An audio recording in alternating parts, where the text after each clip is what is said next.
Beh, como habíamos visto por ahí en algún que otro audio anterior, Marx critica ferozmente a las filosofías alemanas, a los pensadores alemanes, a la ideología alemana, valga la comparación con el texto, eh, porque ellos decían que, o sostenían eventualmente, esto es lo que denuncia Marx, que ellos teorizaban la realidad de Alemania, pero que esa realidad era puras teorías y conceptos que poco tenían que ver con la realidad material de lo que realmente estaba sucediendo en Alemania, ¿sí? En Alemania eventualmente o en cualquier parte del mundo, ¿sí? ¿Por qué? Porque ellos miraban la realidad y teorizaban, ¿sí? Era una elucubración metafísica lo que estaban haciendo. Marx sostiene lo contrario. Y todo esto venía de la mano del pensamiento de Hegel, que era idealista, ¿sí? Para quien las ideas determinaban la realidad material eventualmente, ¿sí? Marx, como es contrario a estos, él va a sostener que la realidad material es lo que produce las ideas y la realidad material, según el tipo de realidad material, va a producir un cierto tipo de ideas, ¿sí? A partir de esto, el hombre va a ser lo que produce y cómo lo está produciendo y las relaciones que se van produciendo en esa relación de producción, ¿sí?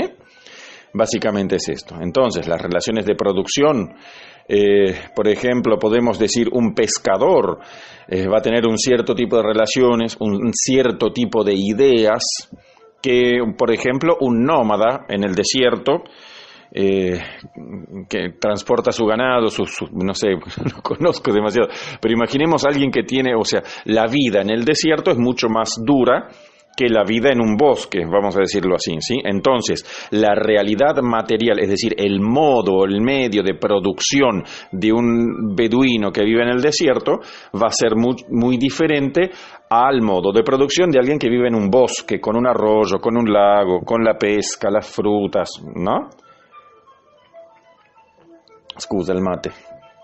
Entonces, a partir de esa realidad material que propone el medio de producción al individuo, es que van a surgir las ideas. ¿Se entiende? Las ideas de alguien que vive en el bosque, con un lago lleno de peces y manzanas que cuelgan de los árboles, va a ser muy diferente a la realidad de alguien que vive en el desierto, que le cuesta encontrar agua, que le agarran las tormentas de arena, qué sé yo, eventualmente algún que otro bandido, insomma.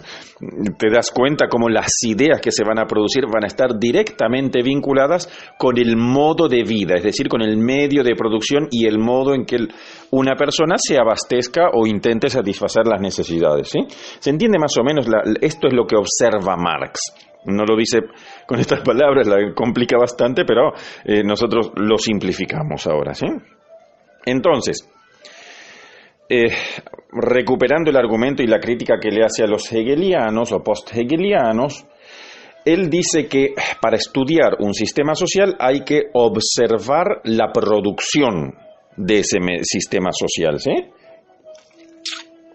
Así como para conocer y saber lo que es un hombre hay que mirar lo que produce y las relaciones que surgen de esa instancia de producción. Para conocer un sistema social y entender cómo funciona, también hay que ver la producción material de medios de subsistencia. Entonces, Marx propone un esquema dividido en dos partes. Una va a ser la estructura y otra va a ser eventualmente luego la superestructura, ¿sí? La estructura sería la parte más, la radical, vamos a decir, la raíz de todo el sistema social va a ser la estructura. ¿Por qué? Porque la estructura va a ser la base material donde se van a producir los medios de vida, los medios de subsistencia, ¿sí? En la base material va a estar el modo de producción, ¿sí? El modo de producción va a ser eventualmente un modo de producción agrícola, un modo de producción industrial, un modo de producción ganadero, o de sustitución de importaciones eventualmente. ¿Sí? Tenés distintos modos de producción. Los modos de producción van por ejemplo, agrario, ¿no? Vamos a hacer un modo de producción agrícola. Vamos a hacer un modo de producción pesquero. ¿no? Centramos todos nuestros recursos en la explotación del recurso pesquero. No, ahora vamos a hacer un modo de producción minero. Bueno, ponemos nuestra actividad principal, es la mina, y centramos todos nuestros recursos en torno a la explotación minera, ¿sí? Esos serían los modos de producción, ¿sí? Que sería la forma en que el individuo se satisface las necesidades, ¿sí? Sin embargo, el modo de producción tenemos en el tiempo de las propiedades tribales o comunales, no existía la propiedad privada. Entonces, el modo de producción estaba vinculado directamente a la naturaleza y al acceso a la naturaleza, ¿sí? Entonces, en una propiedad tribal, las relaciones sociales que se daban eran de cooperación, ¿sí? Entonces, vos te juntabas eventualmente con tu vecino y juntos, mano a mano, tiraban una red en el río y pescaban, ¿no? Porque uno solo no lo podía hacer. Entonces, hacen una relación de cooperación, una relación social de producción y estiran ambos la red y juntan. Después se dividen el pescado, ¿sí? Entonces, el modo de producción es la pesca y la relación de producción es de cooperación directa, ¿sí? O simple eventualmente, ¿sí? Sin embargo, en el capitalismo ya existe la propiedad privada, es decir, al individuo le fue privado su medio de producción y no le queda otra posibilidad que venderse como fuerza de trabajo, ¿sí? Entonces, ¿cómo entendemos en la sociedad burgués capitalista el modo de producción? Bueno, entendemos en una relación de conflicto entre las relaciones sociales de producción y las fuerzas productivas. ¿Por qué? Porque las relaciones sociales de producción, si nosotros dijimos que en la sociedad tribal era de cooperación, en la sociedad capitalista no va a ser de cooperación, no, porque, o sea, la relación social dentro del modo capitalista es entre alguien que posee los medios de producción y alguien que no posee los medios de producción, y esto ya tiene una situación de desigualdad, ¿sí? Entonces, estas relaciones sociales de producción van a establecer un cierto tipo de vínculo que va a afectar el modo de producción, ¿sí? Que va a entrar en conflicto, Marx lo dice así, en conflicto con las fuerzas productivas, ¿sí? Que van a ser puntualmente la mano de obra, los hombres vendiendo su mano de obra, los talleres, herramientas, etcétera, ¿sí? Entonces, en el modo de producción burgués capitalista, vamos a tener por un lado las fuerzas productivas, que serían los hombres y su fuerza de trabajo con herramientas, en suma, todo esto, y las relaciones sociales de producción que no van a ser de cooperación, sino que van a ser de desigualdad, ¿sí? Porque uno va a tener los medios de producción y el otro no va a tener los medios de producción. Entre estas dos instancias va a haber una tensión, una contradicción eventualmente. Va a decir, sí, no me acuerdo bien la palabra que decía, pero sí, podemos entenderlo como una tensión permanente. ¿Por qué? Porque no va a haber una relación de igualdad, sino de desigualdad, y cada quien va a pujar por sus intereses individuales y no por los intereses de la comunidad. El capitalista no es que pone una fábrica para hacer beneficencia. El capitalista pone la fábrica para ganar dinero, es decir, para poder acumular capital en términos de Marx, ¿sí? No es para hacer beneficencia, él no va a dividir todo como vos dividías eventualmente con tu vecino el pescado en la sociedad comunal, ¿sí? Entonces acá hay una división del trabajo en la sociedad capitalista, donde tenés por un lado el trabajo intelectual, por otro lado el trabajo manual, y todo eso va, bueno, me estoy yendo de mambo, pero vamos a ir a la superestructura para no enroscarnos, pero básicamente de esta relación división del trabajo van a surgir las relaciones sociales de producción, ¿sí? Que van a ser muy diferentes, y esto me interesa que quede muy claro, van a ser muy diferentes en las sociedades tribales o en la sociedad burgués capitalista, ¿sí? Entonces, esta estructura material, va a decir Marx, que produce ideas, No es como decía Hegel, que las ideas producen la realidad material. No, no, no, no. Entonces, si nosotros tenemos esta estructura material con un modo de producción, con gente trabajando, en relación de contradicción entre las fuerzas productivas y las relaciones de producción, de acá van a surgir una serie de ideas, ¿sí?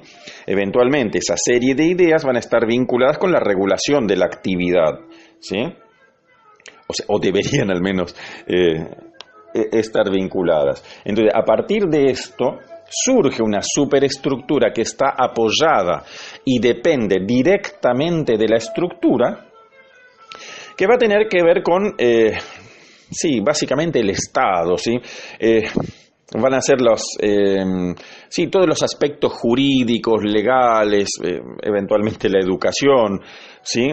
Puede ser, imaginémonos, si vos tenés un medio de producción agroexportador, vas a generar ideas afines a ese modelo agroexportador, ¿sí? Entonces, la superestructura va a tratar de favorecer el ámbito rural, ¿no? Va a poner escuelas agrarias, ¿te das cuenta cómo interviene la educación? Y todo esto tendría que ver con el aspecto, sí, con la superestructura, ¿sí? Aspecto jurídico, educativo, básicamente con el Estado, que lo que tendría que hacer, en cierta forma, ser un reflejo de la estructura, ¿sí? Para Marx, la superestructura depende de ay, se me está mareando un poquito. Perdón, reiniciamos. Para Marx, la superestructura está determinada y proviene de la estructura, ¿sí? ¿Por qué? Porque son las ideas que surgen a partir de la estructura que es la base material, las personas que están trabajando, ¿sí? Estas personas que están trabajando producen ideas, surgen ideas que van a conformar la estructura. Deviene esto en la superestructura. Deviene esto en el Estado, ¿sí? Tiene que ver los fenómenos ideológicos también, insomma. Pero, ¿qué va a decir Marx? O sea, esto supuestamente debería ser más o menos una situación de equilibrio, ¿sí? La superestructura parte y depende de la estructura. Si la estructura cambia, la superestructura también debería cambiar, ¿sí? Sin embargo, en el modo de producción capitalista, insistimos con el hecho de que hay una división del trabajo, ¿sí? Como decíamos recién, existe el trabajo, no solamente la división sexual del trabajo, sino que también existe la división del trabajo en intelectual y trabajo manual, ¿sí? Entonces, y acá viene la otra crítica que hace Marx a la ideología alemana, que la acusa de sostener y amparar la explotación del modelo capitalista. ¿Por qué? Porque las ideas acá, lo que en realidad sucede es que las ideas tienden a ser de la clase dominante. Es decir, las ideas son producidas o impuestas, mejor dicho, no por la persona que está trabajando la materia, sino por el propietario de los medios de producción, que los impone como algo, sí, como que siempre hubiera sido así y de ese modo, ¿sí? Lo busca homologar. Para esto se valen de la ideología. Entonces, a partir de esto, el Estado habla de igualdad, de justicia, es decir, el Estado es la superestructura, ¿no? Son unas ideas que toman más fuerza en realidad que la estructura, ¿sí? En realidad, salir las ideas de la base material están surgiendo de una clase social que es la dominante y que se impone como la realidad, ¿sí? Para imponer la realidad y reproducir los valores de las clases dominantes se emplea la ideología, ¿sí? La ideología lo que va a hacer entonces es sí, tiene que ver con los fenómenos ideológicos de la superestructura, lo que decíamos recién, ¿sí? Los fenómenos ideológicos lo que van a hacer es, sí, reproducir, no quiero ser redundante con esto, vamos a encontrar una palabra un poco mejor, pero lo que van a hacer los fenómenos ideológicos en realidad va a ser reproducir los valores e ideas de las clases dominantes, cuando en realidad los fenómenos ideológicos deberían provenir de la base material, ¿sí? De los individuos que están trabajando y no precisamente de aquel que tiene y posee los medios de producción, ¿sí? Entonces, acá es donde Marx marca la diferencia y acusa fundamentalmente a los pensadores alemanes que eran idealistas, de amparar y proteger este modelo de desigualdad y de explotación y de alienación del ser humano, ¿sí?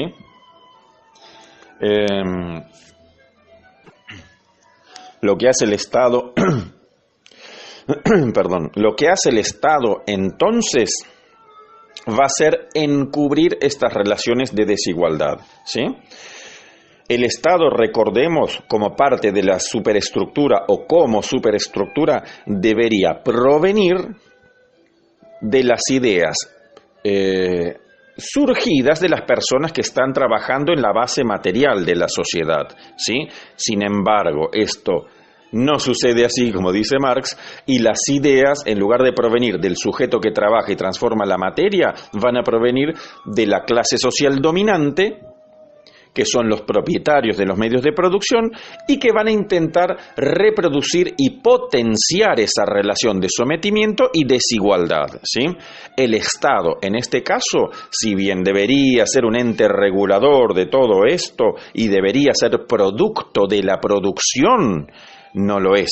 Lo que hace en realidad el Estado es encubrir esta relación de desigualdad, ¿sí? Entonces, tenemos clases dominantes y clases sometidas, vamos a llamarlo así, y en un momento determinado, las clases dominadas van a tomar conciencia, es decir, la autoconciencia que decía Hegel, van a tomar conciencia de estas relaciones y van a tomar la estructura, ¿sí? Van a deshacer el Estado. El Estado, recordemos que en este modelo de Marx estaría reproduciendo las ideas de las clases dominantes, ¿sí? Entonces, lo que van a hacer las clases revolucionarias, en cierta forma, va a ser transformar este esquema, ¿sí? No modificarlo, no teorizarlo, no, transformarlo este esquema, ¿sí? Y van a deshacerlo. Sí, básicamente es esto. Él propone a partir de esto la sociedad comunista, donde se termina la relación de propiedad privada, es decir, al caer la propiedad privada para Marx, terminarían las relaciones de dominación y de sometimiento de unos con otros, ¿sí? Entonces, al caer esta situación y volver la propiedad, estamos hablando de la sociedad comunista, ¿no?, que propone Marx como alternativa, el hombre se va a contactar, dice Marx, con la libertad. ¿Por qué? Porque va a salir de la relación de trabajo alienado, y el trabajo en realidad va a volver a ser para abastecer sus propias necesidades y para establecer relaciones de cooperación con otros y no relaciones de sometimiento, ¿sí? O sea, que el artesano, que el talabartero eventualmente se realice trabajando el cuero y no tenga que verse sometido, alienado en una fábrica, apretar un botón y, no sé, a mover una palanca, ¿se entiende? Entonces, la alternativa a todo esto que propone Marx es la sociedad comunista, es la sociedad que libera al ser humano de la alienación impuesta por la sociedad capitalista, ¿sí? Sí, tendría que suprimir todo este esquema, todo el estado actual de las cosas. La ética protestante y el espíritu del capitalismo es un libro de Weber que creo que fue publicado en el 1901, si mal no recuerdo, la primera década seguro del 1900, es decir, del siglo XX, ¿sí? Y lo que intenta hacer Weber con este análisis es tratar de buscar la relación que existe en el desarrollo del capitalismo en profundidad, como se desarrolló en Europa, sobre todo en la Europa del Norte, y un elemento que le encuentra que es la religión protestante. Porque él observa que si bien el capitalismo existió y existió en varias partes, es en los países de religión protestante donde se potenció y donde tuvo un desarrollo exponencial, ¿sí? Y en relativamente poco tiempo, ¿sí? Hace comparaciones con entre Occidente y Oriente, donde, por ejemplo, en China ya rasgos de capitalismo ya existían, pero desde muchísimo antes, y hubo desarrollo, pero nunca en la profundidad en la que se logró y con la potencia con la que se llegó a afirmar, como sucedió en en la Europa sajona, es decir, en el norte de Europa. Entonces busca los elementos, ¿sí? Y,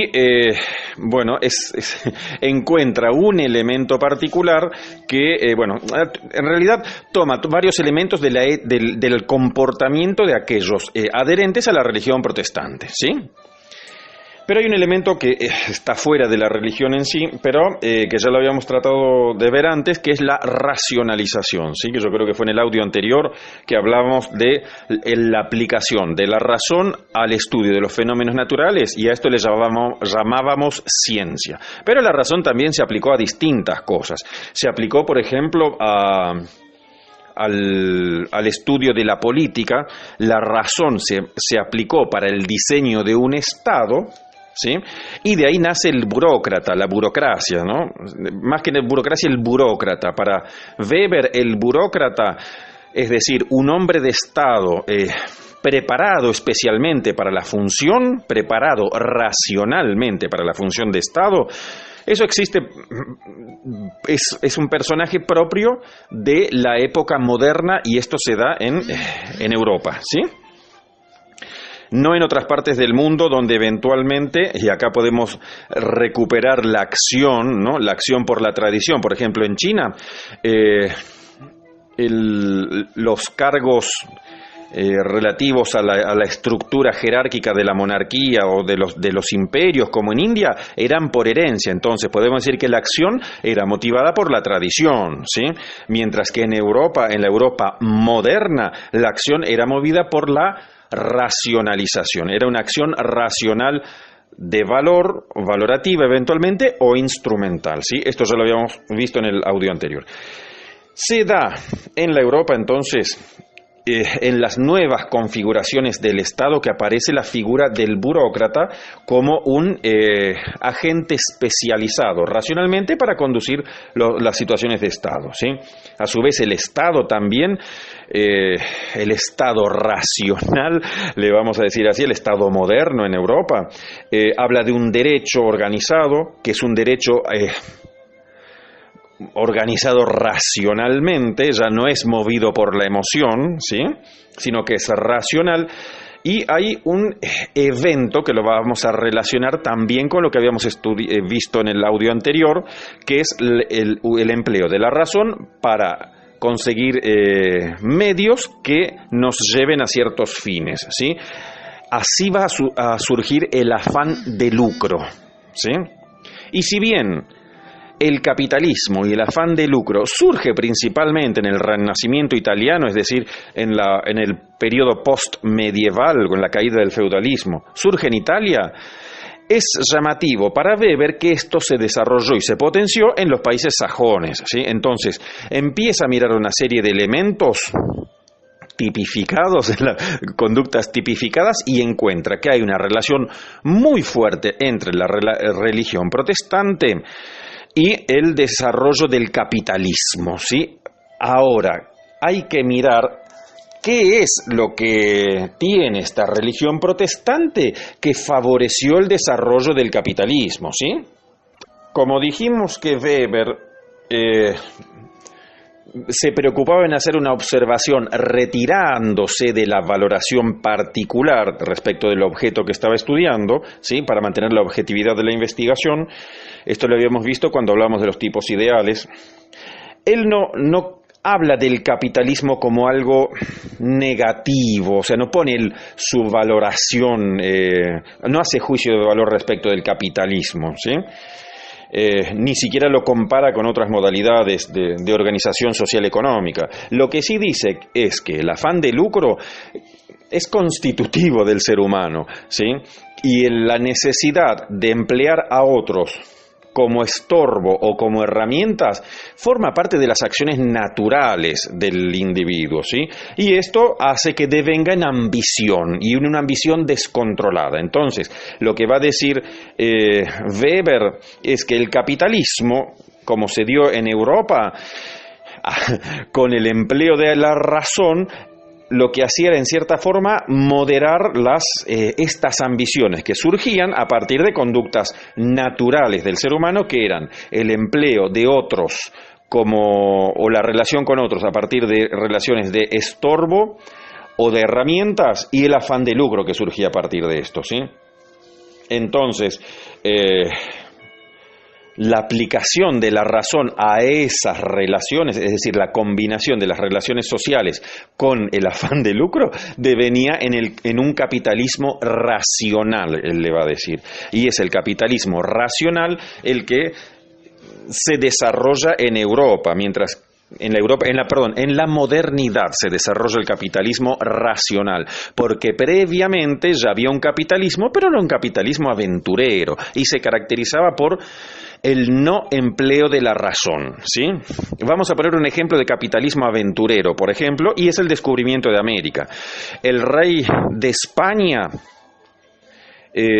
invierte una suma de dinero en 3 carabelas, lo contrata Colón, hace una expedición que terminaron siendo unas cuantas, pero el rey de España quería oro y riquezas, pero no sabía ni cuánto oro ni cuántas riquezas. El tema es que Colón volvía, le traía 4 indios, 3 papas y 2 choclos, y el rey se moría de angustia. Entonces volvía a invertir para que Colón llegue al lugar de la tierra y el oro, y etcétera, ¿sí?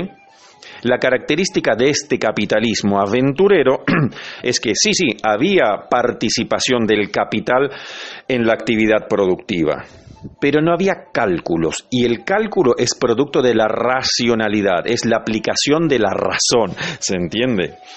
Sin embargo, en la época moderna, cuando ya se empieza a aplicar la razón, como dijimos, a las relaciones humanas, al Estado, también se aplica al afán de lucro. ¿Se entiende? Entonces, el capitalista eventualmente va a emplear la razón, la matemática y la contabilidad para hacer un cálculo de todo aquello que él va a ganar, ¿sí? Entonces, para que sea ganancia, él tiene que invertir un dinero, tiene que recuperar el dinero y tener un plus, que esa va a ser la ganancia. Y todo eso tiene que estar calculado racionalmente por medio de una herramienta que va a ser la matemática. Y a partir de esto surge la contabilidad, que es una de las características más importantes del capitalismo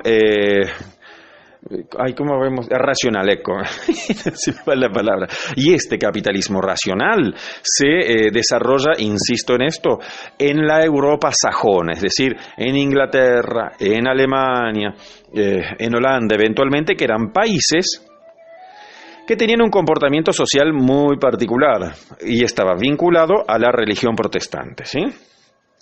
Pero ¿qué tiene esta religión protestante que logró este desarrollo capitalista? ¿Por qué no sucedió en otro lado? ¿Por qué no sucedió en Oriente eventualmente? Bueno, acá el estudio de Weber sale a Inglaterra y observa a los puritanos y a las religiones no conformistas, ¿sí? Acá nos tenemos que, protestantes mayormente, nos tenemos que derivar a la reforma luterana, ¿sí? Al desprendimiento de una porción de la Iglesia católica, se desprende y fundan una nueva religión, que son los protestantes. Pero dentro de estos protestantes va a haber un montón de otras sectas independientes, calvinistas, pietistas en Alemania, presbiteranos, metodistas en Inglaterra, insomma, y cada una de esas tiene características particulares que se diferencian cada vez más de lo que era la religión católica, ¿sí? Y hay algo en esas conductas de las religiones protestantes que favorece el desarrollo del capitalismo, ¿sí? Entonces, ¿qué es eso? Él estudia a Baxter y la doctrina de Baxter, puntualmente, y él encuentra que ellos hacen de la Biblia o de los textos bíblicos interpretaciones específicas y muy particulares que otras religiones como la católica, como, no sé, el hinduismo no las hace, ¿sí? Entonces, y a partir de esto, él va a estudiar la relación causal que existe entre ciertos ideales religiosos, que no es un ideal solo, ¿sí? y una ética económica particular, un comportamiento económico particular, ¿sí? Entonces, él va a hacer un estudio causal, él va a buscar la relación causal, este es el método científico, que va a ser multidimensional, obviamente, no es unicausal, sino que es multicausal, ¿sí? Son muchas, porque cuando él dice que la religión, hay ideales religiosos, son varios ideales que influyen en mayor o en menor medida al desarrollo del capitalismo, ¿sí? Entonces, recordemos esto y no lo olvidemos, que el método científico para Max Weber no es unicausal, sino que es multicausal. Hay varias causas que producen el efecto, ¿sí? Entonces, habíamos dicho recién que lee los textos de Baxter en Inglaterra respecto de la prédica de la religión protestante, y él observa que tanto Baxter como Calvino, como otros, no sé, profetas, no sé cómo se dice, pretes, vamos a decirle teóricos de la religión, yo no conozco, no sé cómo nombrarlos. Baxter era un prete, como no un fraile católico, pero bueno, sería un fraile católico, bueno, el equivalente protestante, ¿sí? Un pastor, ahí está, me parece que la palabra es esa, un pastor protestante, ¿sí? De alguna de las varias ramas que tiene, ¿sí? Y observa que hay un elemento que es muy característico y particular, que es el ascetismo. El ascetismo reclama una conducta ascética. El asceta, los ascetas eran una congregación de mónacos que practicaban, el ascetismo, que era la renuncia a todo lo material, ¿sí? La renuncia a los placeres, porque ellos centraban toda su energía vital en la adoración a Dios, ¿sí? Entonces, no tenían lujos, no empleaban nada, no tenían posesiones prácticamente, ¿sí? Y Baxter rescata esto. Baxter hace un culto a las virtudes de los pobres, ¿sí? Los pobres, sí, en realidad de cierta forma pobres económicamente, aunque después se va a argumentar lo contrario, ¿sí? A lo que él hace referencias a la conducta de los pobres, ¿sí? A la conducta de los ascetas, a la conducta de aquellos que aquellos que no tienen nada, ¿sí? En el caso de los ascetas, lo que él hace va a recuperar y valorizar esta tendencia a renunciar a los vicios y a los placeres para centrar toda esta energía en la adoración a Dios y en la adoración a la, ¿cómo se dice? A la adoración a la vida, a la palabra de Dios y todo esto, ¿sí? A la creación, vamos a decirle así. Para Baxter, tanto como para Calvino, la riqueza era una fuente de tentaciones, ¿sí? Que inducían al individuo al vicio y a los placeres. Entonces, ahí el alma de los individuos se perdía en los vicios y se perdía en los placeres, ¿sí? En la sensualidad, le va a decir Calvino. Sin embargo, avanzan un poco más en este estudio y tanto Calvino como Baxter van a concluir que la riqueza no es mala en sí. Lo que es malo es descansar en el ocio que propone la riqueza, ¿sí? Sí, la riqueza no es reprobable. Lo que es reprobable es la holgazanería. Entonces, por ejemplo, el rico está perfecto que genere riquezas, porque lo que está haciendo es, lo vamos a dejar un poquito para más adelante, ¿no? La predestinación y todo esto, pero lo que hace el rico en realidad es tributar la gloria divina, produciendo aquellas y aprovechando todas aquellas oportunidades que Dios le dio. Entonces, mientras él produce y gana dinero y produce mercancías, riquezas varias, él está glorificando a Dios porque está aprovechando todas esas oportunidades que Dios le dio, ¿sí? No las está desperdiciando. Si una persona desperdicia las oportunidades que Dios le da, ese tipo es un condenado, ¿sí? Y va a arder en las llamas del infierno, así lo decía Calvino. Entonces, imagínate, la gente se asustaba tanto que se ponía a trabajar y a producir riquezas. Esto sucede en las comunidades protestantes, ¿sí? Para tributar a Dios, ellos florecían la materia, vamos a decir así, producían y trabajaban, y trataban de escaparse de la sensualidad y del vicio. A partir de esto, escapar del vicio, de la sensualidad y de los placeres, ¿sí? Entonces, obrando sobre la materia que Dios te dio es el modo en que se aumenta la gloria divina, ¿sí? Pero si vos descansás y disfrutás en tus ganancias, te abandonás a la sensualidad y con esto vas a arder en las llamas del mismísimo infierno. Esto es lo que decía Calvino, y la gente se aterraba, imagínate. Entonces, a partir de esta sentencia se genera una moral protestante. Una moral que se va desparramando entre todos los adherentes a la religión, y a partir de esto se van a encontrar siempre referencias bíblicas que justifiquen el trabajo, ¿sí? Cumplir la voluntad de Dios en la profesión, se va a decir, ¿sí? Porque la profesión está predestinada. Acá este concepto parece un poco complejo, lo de la predestinación. Porque ese tema de la predestinación consistía básicamente en el hecho en que Dios ya asignaba una profesión a cada uno, ¿sí? Entonces, ya que te estaba dando esta gracia, era irrenunciable. Entonces, la persona tenía que tributar a Dios, glorificar a Dios, trabajando, haciendo... aprovechando todas esas oportunidades que Dios te dio, ¿sí? La profesión era una asignación divina y era irrenunciable, porque si no, era un modo de insultar a Dios, ¿sí?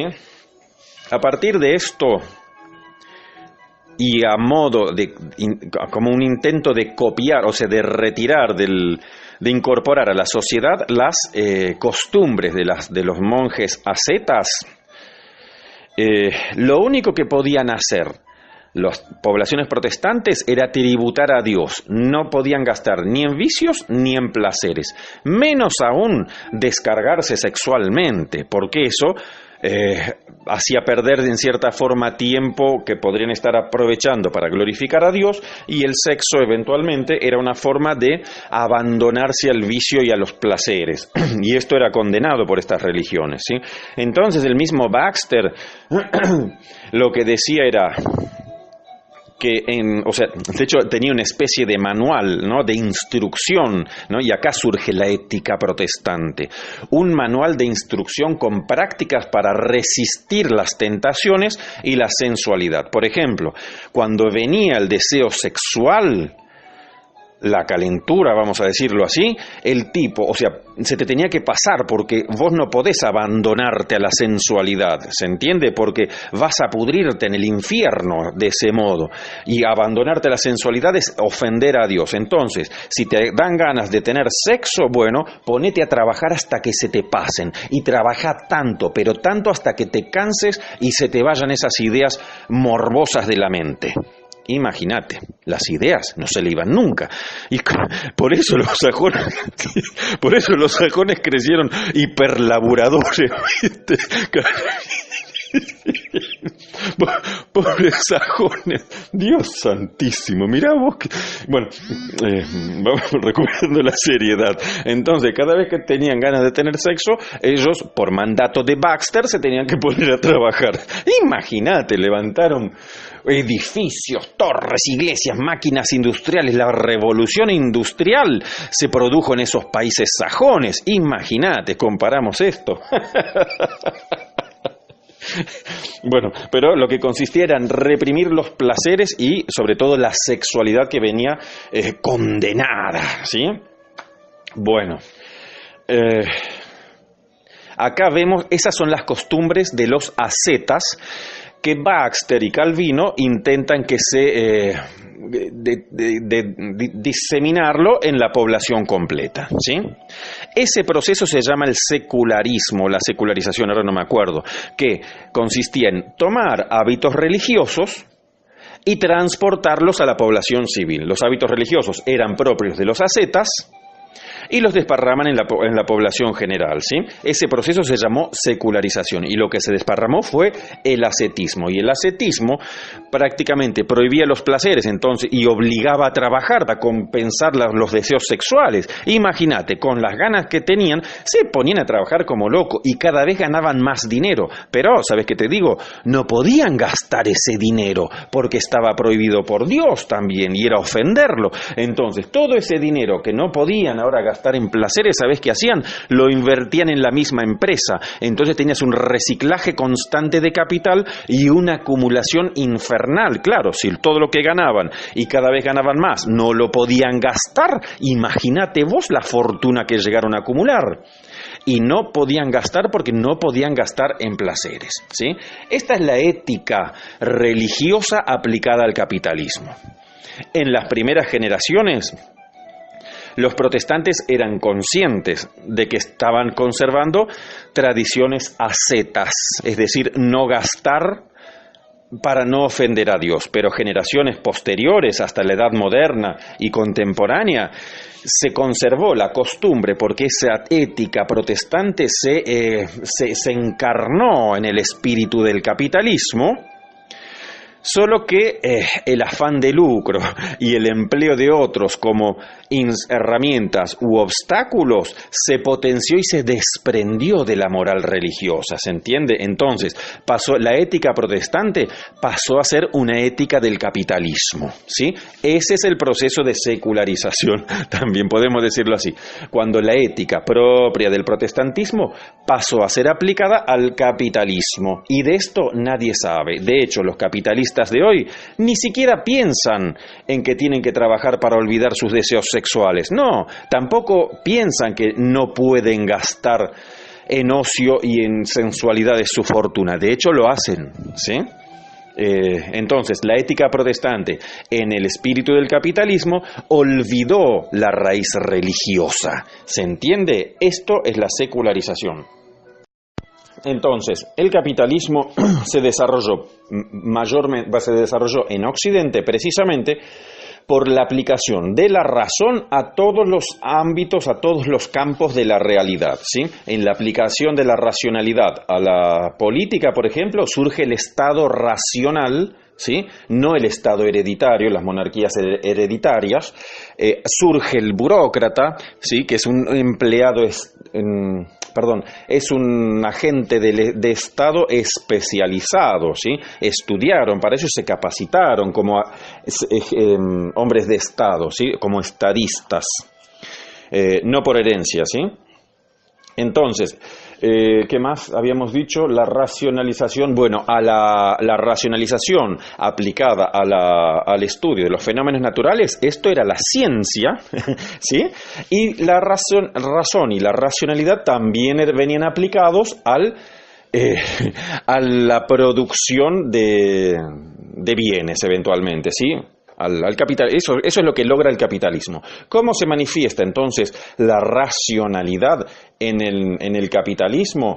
Básicamente por la posibilidad que les daba al capitalista de establecer reglas formales a partir de las cuales él podía hacer predicciones. Son reglas formales, tienen forma de hipótesis, y una hipótesis es una predicción a futuro de elementos que no están presentes, ¿sí?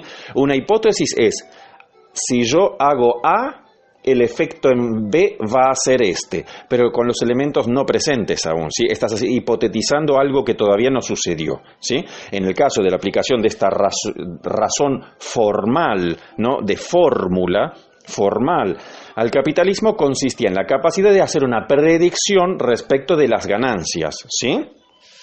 Y esto venía de la mano, por un lado, de la matemática y la mecánica, eventualmente, de la cual va a devenir la contabilidad, y por otro lado del derecho. El derecho era también la racionalidad aplicada al Estado en cierta forma, porque a partir del derecho el capitalista se aseguraba ciertas reglas y no que viniese un rey y te decomisase todo porque sí. No. Hay reglas formales, reglas jurídicas que protegían las ganancias del capitalista, ¿sí? Entonces el derecho y la matemática en conjunto van a permitir este desarrollo del capitalismo, ¿sí?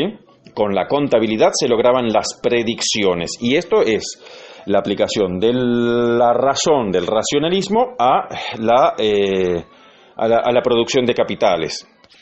Y esto, aplicación de reglas formales a la producción, es lo que diferencia el capitalismo salvaje o el capitalismo aventurero del capitalismo racional, ¿sí? Sin embargo, Italia también, surge en cierta forma el capitalismo ahí, los valores, el banco, los cheques y todo eso. Sin embargo, no se desarrolló en el modo en que se desarrolló en los países sajones. ¿Y esto por qué es? Por la influencia de ciertos comportamientos religiosos que eran propios de la religión protestante y que, por el proceso de secularización, se aplicaron a la sociedad toda, no solamente en el contexto religioso, sino en el contexto económico también, ¿sí? Eran cierto tipo de conductas como, por ejemplo, no ponerse al servicio de la sensualidad y del ocio y del vicio, ¿sí? Entonces, todas las riquezas que el capitalista lograba, no las podía gastar, ponerlas al servicio de la sensualidad, porque era condenable por Dios, ¿sí? Pero contrario a esto, lograr riqueza era tributar la obra de Dios. Ejercer la profesión era simplemente dar curso al deseo divino, a la predestinación, ¿sí? Entonces, a partir de esto que estamos diciendo nosotros ahora, el profesional que generaba ganancias y que no las gastaba en placeres, pasó a ser una persona virtuosa, ¿sí? La burguesía eventualmente tenía estas características, por lo tanto, para el protestante, vamos a decirlo así, la burguesía era una clase virtuosa, ¿sí? Porque estaba trabajando. Condenaban a la pobreza porque la relacionaban con la vagancia y la holgazanería, ¿sí? Entonces, los pobres eran condenados por Dios porque ellos no estaban tributando la gloria divina, ¿sí? La aristocracia para esta ética protestante eventualmente no era virtuosa porque los aristócratas, los reyes, los condes eventualmente gastaban en plumajes, banquetes, placeres varios, ¿sí? Y ellos tenían prohibido, ¿no? La ética protestante, o el ascetismo, ¿no? Que la conducta ascética propia de la ética protestante impedía el gastar las ganancias en placeres, ¿sí? Luego, a partir de esto se comienzan, Baxter y toda esta gente comienza a hacer analogías entre los logros materiales y en los negocios, en la empresa, comienzan a ser equiparados o encontraban analogías en los textos bíblicos y los equiparaban a los logros y la materia, estos logros materiales por ahí los comparaban con las hazañas de héroes de los textos bíblicos, ¿sí? Yo ahora no me voy a acordar puntualmente de cuáles textos, sí, pero por ejemplo, toda esa ganancia pasaba a ser interpretada por medio de, no me acuerdo cuáles eran las porciones que toman de la Biblia o de los libros. La riqueza era considerada como dones que Dios repartía a sus fieles. Entonces, si vos no tomabas la riqueza, estabas ofendiendo en cierta forma ¿cómo se dice? A Dios mismo, ¿sí? Esto básicamente fue lo que habría permitido en los países sajones, es decir, la moral ascética, la mezcla entre la conducta ascética y la racionalidad que estaba,